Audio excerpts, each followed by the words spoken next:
യേശുക്രിസ്തുവിന്റെ പരിശുദ്ധമായ നാമത്തിൽ എല്ലാവർക്കും എൻ്റെ സ്നേഹവന്ദനം അറിയിക്കുന്നു. കഴിഞ്ഞ ദിവസങ്ങൾ വളരെ അനുഗ്രഹിക്കപ്പെട്ട ആത്മീക വചന ചിന്തയിലൂടെ നമുക്ക് കടന്നു പോകാൻ തക്കോണം ദൈവം നമ്മെ സഹായിച്ചല്ലോ. കഴിഞ്ഞ ദിവസം അല്പം ബുദ്ധിമുട്ടുള്ള ഒരു വിഷയമാണ് ഞാൻ നിങ്ങളുമായി പങ്കിട്ടത്. എങ്കിലും ആ സന്ദേശത്തിന്റെ അർത്ഥം നിങ്ങൾക്ക് മനസ്സിലായി എന്ന് ഞാൻ വിശ്വസിക്കുന്നു. അതായത് ദൈവത്തിന് അബ്രഹാമിനുണ്ടായിരുന്ന ആ ഉടമ്പടിയുടെ അടയാളം ഇസ്രായേലിൽ ജനിക്കുന്നതായ അതേ അബ്രഹാമിന്റെ സന്തതിയായി ജനിക്കുന്നതായ ഏതൊരു ആൺകുട്ടിയും അവൻ്റെ 8ാമത്തെ ദിവസം പരിച്ഛേദന, അവൻ്റെ അഗ്രചർമ്മം ചെയ്യണമെന്നുള്ളത് ദൈവം ഒരു അടയാളമായി കൽപ്പിക്കാനിടയായി തീർന്നു. എന്നാൽ ഈ അഗ്രചർമ്മം എന്നുള്ളത് ഒരു അടയാളമായി നിൽക്കുമ്പോൾ തന്നെ പിന്നീട് നമുക്ക് അറിയാം, ദൈവവചനത്തിൽ അഗ്രചർമ്മത്തെക്കാളും അധികമായി ദൈവം ഹൃദയത്തിൻ്റെ പരിച്ഛേദന ആവശ്യപ്പെട്ടിട്ടുണ്ട്. അതിനെക്കുറിച്ച് നമ്മൾ അടുത്ത ദിവസങ്ങൾ കൂടുതലായി ചിന്തിക്കുന്നതാണ്. പക്ഷേ പുതിയ നിയമത്തിലേക്ക് നമ്മൾ കടന്നു വരുമ്പോൾ പുതിയ നിയമത്തിൽ ക്രിസ്തുവിന്റെ പരിച്ഛേദന എന്നുള്ള ഒരു പരിച്ഛേദനയെക്കുറിച്ച് അപ്പോസ്തലനായ പൗലോസ് പറയുന്നു. ആ ക്രിസ്തുവിന്റെ പരിച്ഛേദന എന്ന് പറയുന്നത് കർത്താവ് യേശു ക്രിസ്തു തൻ്റെ ശരീരത്തെ ക്രൂശിന്മേൽ വെച്ച് നമ്മെയും അവൻ ആ ക്രൂശിലേക്കാക്കി, അതേ നമ്മളുടെ പഴയ ശരീരത്തെ ക്രൂശിൽ തറച്ച് അതിനെ ഇല്ലാതാക്കി പുതിയ ശരീരം നമുക്ക് നൽകുക വഴി അതേ കർത്താവ് യേശു ക്രിസ്തുവിൻ്റെ ആ പരിച്ഛേദനയാൽ നമ്മളും ആ പരിച്ഛേദനയുടെ ആത്മീയ അടയാളം നമ്മുടെ ശരീരത്തിൽ പേറുന്നു എന്നുള്ളതാണ് ഈ വചനചിന്തയിലൂടെ നമുക്ക് പഠിക്കാൻ സാധിച്ചത്. യഥാർത്ഥ സ്നാനം, ആ സ്നാനം എന്താണ് എന്നുള്ളത് ഞാൻ നിങ്ങളോട് പറയുകയുണ്ടായി. ആ സ്നാനത്തിൽ ആത്മീയമായ പരിച്ഛേദന ഏൽക്കുന്നവർ കർത്താവായ യേശു ക്രിസ്തുവിനെ വിശ്വസിക്കുന്നവരായിരിക്കണം. കേവലം വിശ്വസിക്കുക എന്ന് മാത്രമല്ല, ആ വ്യക്തി ദൈവത്തിൽ നിന്നും ജനിക്കുന്ന വ്യക്തിയായിരിക്കണം. വളരെ വ്യക്തിപരമായിട്ടുള്ള ഒരു തീരുമാനത്തിലൂടെയാണ് അവൻ ദൈവഭവനത്തിലേക്ക് ജനിക്കുന്നതെന്ന് നമുക്ക് ചിന്തിപ്പാൻ തക്കവണ്ണം ദൈവം നമ്മെ സഹായിച്ചു. ഇത് നമ്മൾ റോമാലേഖനം 9-ാം അധ്യായം അതിന്റെ 8-ാം വാക്യത്തിലേക്ക് ഒന്ന് പ്രവേശിക്കുകയാണ്. അവിടെ അബ്രഹാമിന്റെ സന്തതി എന്നുള്ള വിഷയത്തിൽ പലപ്പോഴും ഇസ്രയേലിലുള്ള ആളുകൾ കണ്ടുകൊണ്ടിരുന്നത് അവർ മാത്രമാണ് അബ്രഹാമിന്റെ സന്തതി എന്നുള്ളതാണ്. പക്ഷേ ദൈവത്തിന്റെ വചനം വളരെ വ്യക്തമായി നമ്മളെ പഠിപ്പിക്കുന്ന ഒരു കാര്യമുണ്ട്. ആ വാക്യങ്ങളാണ് നമ്മൾ പരിശോധിക്കുന്നത്. അബ്രഹാമിന്റെ സന്തതിയാകിയാൽ, റോമലേഖനം 9:8, അബ്രഹാമിന്റെ സന്തതിയാകിയാൽ എല്ലാവരും മക്കൾ എന്ന് വരികയില്ല, ഇസ്ഹാക്കിൽ നിന്ന് ജനിക്കുന്നവൻ നിന്റെ സന്തതി എന്ന് വിളിക്കപ്പെടും എന്നേ ഉള്ളൂ. അതിനർത്ഥമോ ജഡപ്രകാരം ജനിച്ച മക്കൾ അല്ല ദൈവത്തിന്റെ മക്കൾ, വാഗ്ദത്തപ്രകാരം ജനിച്ച മക്കളെ അത്രേ സന്തതി എന്ന് എണ്ണുന്നു. ഈ കാര്യം അപ്പോസ്തലനായ പൗലോസ് പറയുമ്പോൾ ഉൽപ്പത്തി പുസ്തകത്തിൽ അബ്രഹാമുമായിട്ടുള്ള ബന്ധത്തിൽ അബ്രഹാമിന്റെ ഭാര്യ സാറ മച്ചിയായിരുന്നുകൊണ്ട് മക്കളില്ലായിരുന്നു. എന്നാൽ ആ ഭവനത്തിൽ ഉണ്ടായതായ ചില പ്രശ്നങ്ങൾ കാരണം അബ്രഹാമിന്റെ ഭാര്യയായ സാറ അബ്രഹാമിനോട് പറഞ്ഞു, നിന്റെ ദാസിയെ ഹാഗാറിനെ നീ ഭാര്യയായി എടുത്ത് അവളിൽ നിന്നും ഒരു സന്തതിയെ ഉളവാക്കിക്കോ എന്ന് ആവശ്യപ്പെടുകയുണ്ടായി. അങ്ങനെ അവളിൽ നിന്നും ഒരു സന്തതി ഉണ്ടായ ശേഷം, ഇസ്മായേൽ ജനിച്ച ശേഷം, അതേ സാറയ്ക്ക് അബ്രഹാമിനോടും ഹാഗാറിനോടും വളരെ നീരസം ഉണ്ടായതായിട്ട് നമുക്ക് ബൈബിളിൽ കാണുവാൻ കഴിയുന്നുണ്ട്. അപ്പോൾ പല ആളുകളും ചോദിക്കുന്ന ഒരു ചോദ്യമാണ്, അബ്രഹാമിന്റെ സന്തതിയാണല്ലോ അതേ ഈ ഹാഗാറിൽ നിന്നും ജനിച്ചതായ ഇസ്മായേൽ. പക്ഷേ വിശുദ്ധ വേദപുസ്തകം എന്താണ് പറയുന്നത്? അബ്രഹാമിന്റെ സന്തതിയാകിയാൽ എല്ലാവരും മക്കളെന്ന് വരികയില്ല, ഇസ്ഹാക്കിൽ നിന്ന് ജനിക്കുന്നവൻ നിന്റെ സന്തതി എന്ന് വിളിക്കപ്പെടുമെന്ന് ദൈവത്തിന്റെ ആലോചന ഉണ്ടായിരുന്നു, ദൈവത്തിന്റെ വചനം ഉണ്ടായിരുന്നു, ദൈവത്തിന്റെ വാഗ്ദത്തം ഉണ്ടായിരുന്നു. അതുകൊണ്ട് ഹാഗാറിൽ നിന്നും ജനിക്കുന്നവനല്ല അബ്രഹാമിന്റെ സന്തതി, മറിച്ച് അബ്രഹാമിന്റെ സന്തതി എന്ന് പറയുന്നത് അത് വാഗ്ദത്ത സന്തതി അത്രേ. അതായത് ദൈവത്തിൽ നിന്നും ലഭിക്കുന്ന വാഗ്ദത്തത്തിന് അനുസരിച്ച് സാറായിൽ നിന്ന് ജനിക്കുന്നവനാണ് അതേ വാഗ്ദത്ത സന്തതി എന്നാണ് വിശുദ്ധ വേദപുസ്തകത്തിൽ രേഖപ്പെടുത്തിയിരിക്കുന്നത്. അതുകൊണ്ട് ഇവിടെ പൗലോസ് പറയുന്നു, അതിനർത്ഥമോ ജഡപ്രകാരം ജനിച്ച മക്കളല്ല ദൈവത്തിന്റെ മക്കൾ. ഇത് ഒരു ഉദാഹരണമായിട്ടാണ് അപ്പോസ്തലനായ പൗലോസ് പറയുന്നത്. ജഡപ്രകാരം ജനിച്ചു, അതേ ഇസ്മായേൽ ജനിച്ചത് ജഡപ്രകാരമാണ്. എന്തുകൊണ്ടാണ്? അവിടെ ദൈവത്തിന്റെ ആലോചന അതിലില്ലായിരുന്നു.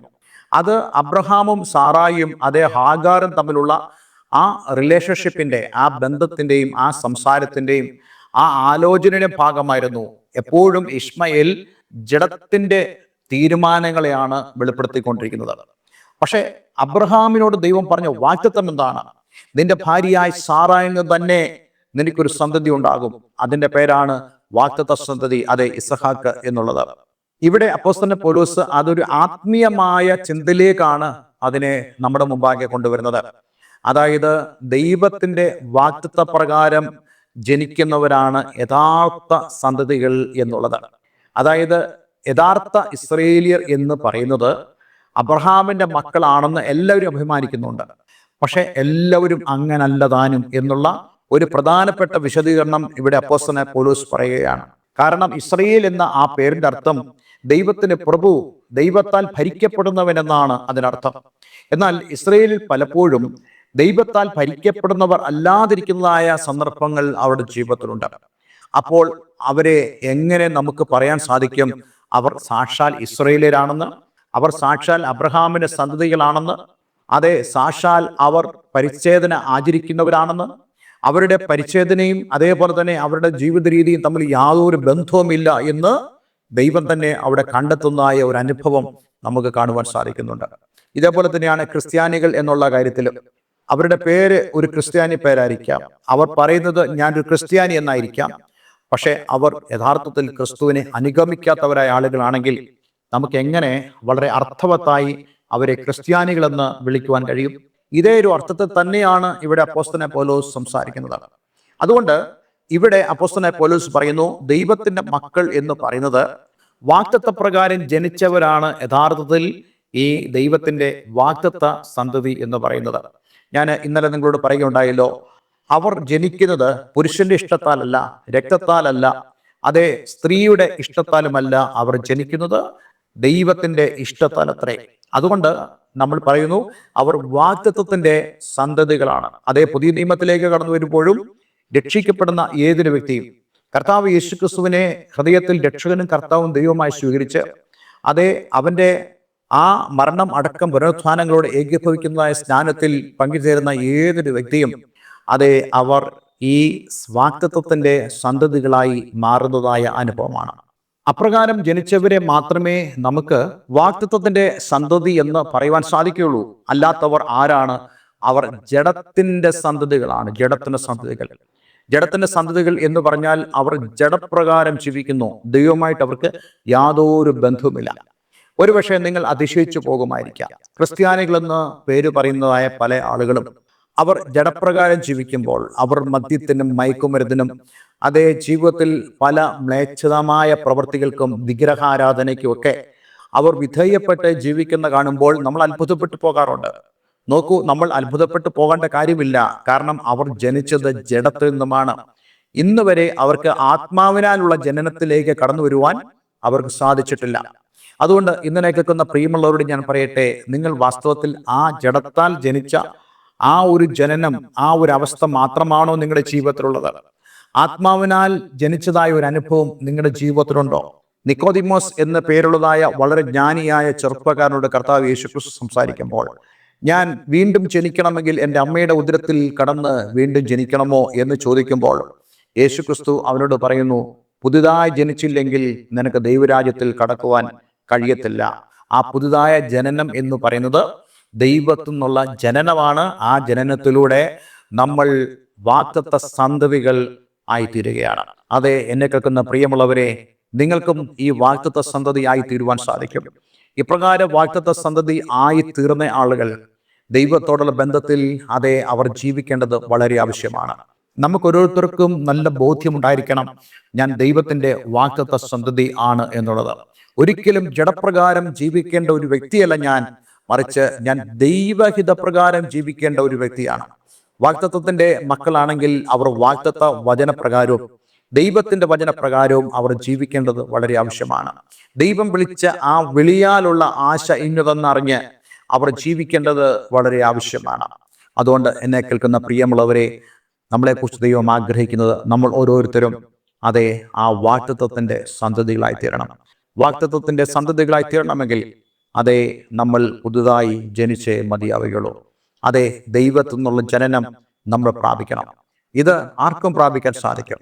കർത്താവ് യേശുക്രിസ്തുവേ, ഞാൻ പാപിയാണ് എന്ന് അവന്റെ മുമ്പാകെ പറയുകയും എൻ്റെ പാപങ്ങളെ നീ ക്ഷമിക്കണമേ, നീ എനിക്ക് വേണ്ടി ക്രൂശിൽ മരിച്ചു, ആയതിനാൽ എൻ്റെ പാപങ്ങളെ അങ്ങ് പോക്കി. ഇപ്പോൾ ഞാൻ അറിയുന്നു ദൈവമേ, നിന്നിലേക്ക് വരുവാൻ നീ എനിക്ക് വഴി കർത്താവ് യേശുക്രിസ്തു മൂലം തുറന്നു വന്നു. അതെ, ആ വഴിയിലേക്ക് ഞാൻ വരുവാൻ ആഗ്രഹിക്കുന്നു. കർത്താവെ, ഇന്നു മുതൽ ഞാൻ അങ്ങയുടെ മകനായി മകളായി തീരുവാൻ ആഗ്രഹിക്കുന്നു എന്ന് പറയുന്ന ഏതൊരു വ്യക്തിയും അതെ വിശുദ്ധ വേദപുസ്തകത്തിൽ പറയുന്ന പോലെ അവനെ കൈക്കൊണ്ട് അവന്റെ നാമത്തിൽ വിശ്വസിക്കുന്ന ഏവർക്കും ദൈവമക്കളാകുവാൻ അവൻ അധികാരം കൊടുത്തു. ഇതിനു വേണ്ടി ഒരു പാസ്റ്ററോ ഏതെങ്കിലും ഒരു ആത്മീയ നേതൃത്വത്തിൽ നിൽക്കുന്ന വ്യക്തിയോ നിങ്ങളുടെ അടുക്കൽ വരണമെന്നില്ല. നിങ്ങൾ ആയിരിക്കുന്ന സ്ഥാനത്ത് നിങ്ങൾക്ക് ഈ പ്രാർത്ഥന ചൊല്ലി ദൈവത്തിൽ പ്രാർത്ഥിക്കുവാനും അതേ വാസ്തവമായിട്ടും ദൈവത്തിൻ്റെ മകനായി തീരുവാൻ, മകളായി തീരുവാൻ, അതേ വാഗ്ദത്തത്തിന് അവകാശിയായി തീരുവാൻ, ജഡത്താൽ ജനിച്ചൊരു വ്യക്തിയല്ല, മറിച്ച് ദൈവത്താൽ ജനിച്ച ഒരു ആത്മീക പൈതലായി, അതേ ദൈവത്തിൻ്റെ വാഗ്ദത്തത്തിലേക്ക് ജനിച്ച, പുതിയ നിയമത്തിലേക്ക്, അതേ ദൈവഭവനത്തിലേക്ക് ജനിച്ച ഒരു വ്യക്തിയായി തീരുവാൻ നിങ്ങൾക്ക് സാധിക്കും. അതിനുവേണ്ടി നിങ്ങൾക്ക് നിങ്ങളെ തന്നെ സമർപ്പിക്കാൻ കഴിയുമാറാകട്ടെ. അങ്ങനെ തീരുമാനമെടുക്കുന്ന പ്രിയപ്പെട്ടവർ ദയവായി എന്നെ വിളിക്കുക, നമുക്കൊരുമിച്ച് പ്രാർത്ഥിക്കാം. അതേപോലെ നിങ്ങളുടെ പ്രാർത്ഥന വിഷയങ്ങളെ ഞങ്ങൾക്ക് പങ്കിടാവുന്നതാണ്. അതേപോലെ ആത്മീയമായ കൂട്ടായ്മയ്ക്ക് നിങ്ങൾക്ക് താല്പര്യമുണ്ടെങ്കിൽ അതിനും ഞങ്ങളെ കോൺടാക്ട് ചെയ്യാവുന്നതാണ്. എല്ലാവരും ദൈവം അനുഗ്രഹിക്കട്ടെ. ഒരു നിമിഷം പ്രാർത്ഥിക്കാം. സ്വർഗപിതാവേ, ഇന്ന് ഞങ്ങളെ കേൾപ്പിച്ച വചനത്തിനായി സ്തോത്രം. ഞങ്ങൾ ദൈവഭവനത്തിൽ ജനിക്കുവാൻ, ഞങ്ങൾ പലപ്പോഴും ജഡപ്രകാരം ജനിച്ചവരും ജഡപ്രകാരം ജീവിക്കുന്നവരുമാണ്. പക്ഷേ ഞങ്ങൾ ഇന്ന് മനസ്സിലാക്കുന്നു, ഞങ്ങൾ ദൈവത്തിൽ നിന്ന് ജനിക്കേണ്ടവരാണ്. ഞങ്ങൾ വാഗ്ദത്തത്തിൻ്റെ സന്തതികളും വാഗ്ദത്തത്തിൻ്റെ അവകാശികളുമായി തീരേണ്ടതാണ്. അതിനുവേണ്ടി ഞങ്ങളെ തന്നെ ദൈവകരങ്ങളിലേക്ക് സമർപ്പിക്കുന്നു. ഇന്ന് ഈ വചനത്തിനു മുമ്പാകെ തീരുമാനമെടുത്ത എല്ലാവരെയും ഞാൻ യേശുവിൻ്റെ നാമത്തിൽ അനുഗ്രഹിച്ച് പ്രാർത്ഥിക്കുന്നു. എല്ലാ നന്മയാലും അവർ നിറയപ്പെടട്ടെ. പ്രാർത്ഥന കേട്ടതിന് നന്ദി. യേശു ക്രിസ്തുവിൻ നാമത്തിൽ തന്നെ. ആമേൻ, ആമേൻ. എല്ലാവരും ദൈവം അനുഗ്രഹിക്കട്ടെ. Have A nice day. God bless you all.